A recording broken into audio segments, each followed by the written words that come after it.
Here in Tanzania we have 25 students, and actually we training from Monday up to Sunday.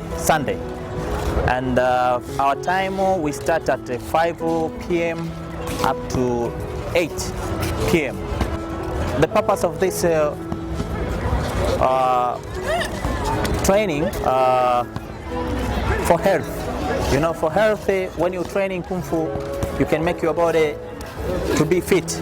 Tanzania people, they like this sport, but the only problem, most of them, the capital, they don't have finance. Actually, for me here, I train free because I'm already see this is a problem.